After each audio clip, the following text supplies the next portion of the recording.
Good morning, fellow educators. Hope everybody is doing well in their personal lives right now with their families, their health, that you've taken care of things that you need to take care of on the home front.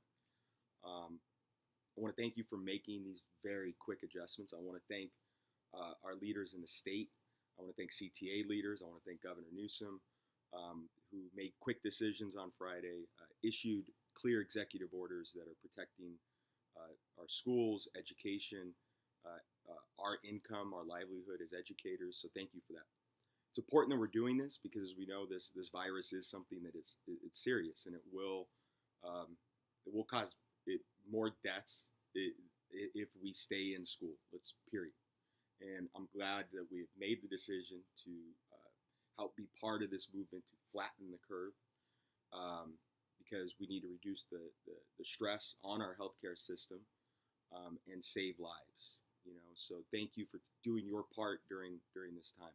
So keep in mind that as we make this transition, our students are also making this transition as well. And I think as much as we absolutely are focused on wanting to keep that continuity of education, realize that students have a lot of other things going on in their lives as well. I think it's important as educators, we do a couple things right now. First, take care of ourselves. Okay, make sure we are healthy, make sure our home front, our homes and families are taken care of, because we can't help others unless we're in a position to be healthy.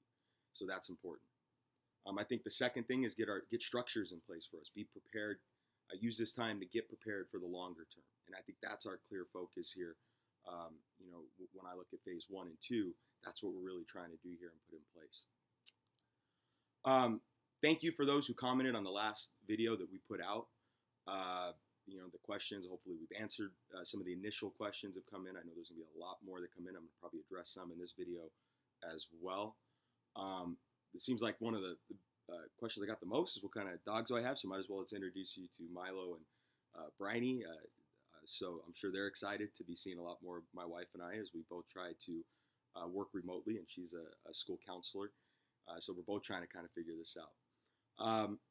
So I'm amazed, and the people I talk to are amazed at the speed that teachers and educators across the state are transitioning during this change. I think we realize it's important that we do this because we have to keep the continuity of education going for our students, not only because it's the right thing to do, but also to protect our livelihood. Part of the governor's executive order is that if we are able to do this going forward, that these days will count in school, and our pay will be full, our retirement will be full, and all those things will be in place. So I think there's multiple incentives for us as educators to get this right and do this in a way that is good for students and protects ourselves as educators and our privacy and a lot of these initial issues that are coming up. That does bring up the issue of Zoom. I've been using it. I've been in a lot of meetings with staff and union leaders using it.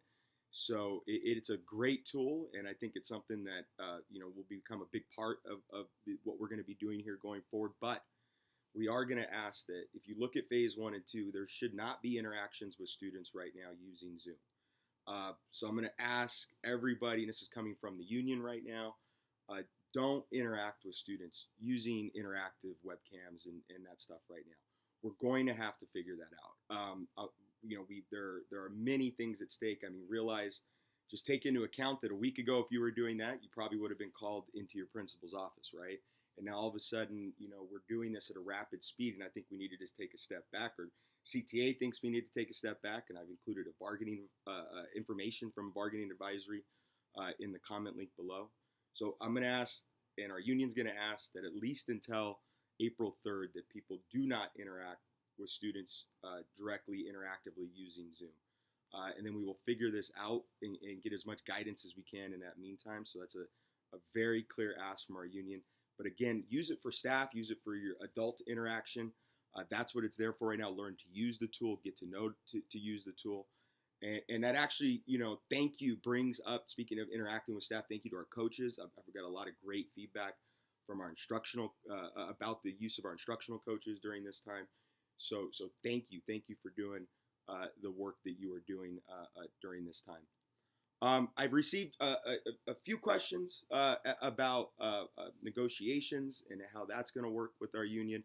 So I'll just kind of leave it where it was last Thursday. The union had issued a counter proposal through the mediator prior to the school board meeting last Thursday, and that's where things stand right now. And it's within the rights of the district to issue a counter proposal back through the mediator, and we're going to try to keep this process going during this time right now. But our focus, of course, has been making this transition. So we'll definitely have more of an update at probably more of an appropriate time in the near future. But understand we are your union, and we're absolutely in discussion about how we're going to approach this going forward. So when it comes to next steps, I am now in a phase as your local president, where I'm talking with a lot of local CTA leaders, figuring out what everybody else is doing as we go forward, looking at what we have to do contractually to protect ourselves during this time.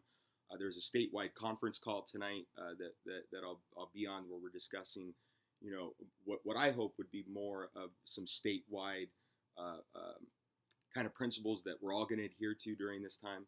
So stay tuned, maybe over the weekend or as we go into the weekend, for more of an update from us. But first, let me just kind of point out the clear basic facts here. We're getting paid.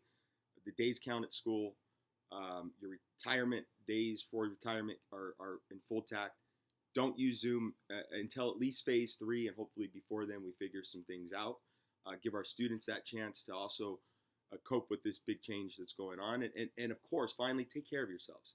This is a time where you need to be healthy, and that's a clear thing I think we all need to be focused on right now. So thank you for taking the time for listening, and we'll keep you updated as we go forward. Take care.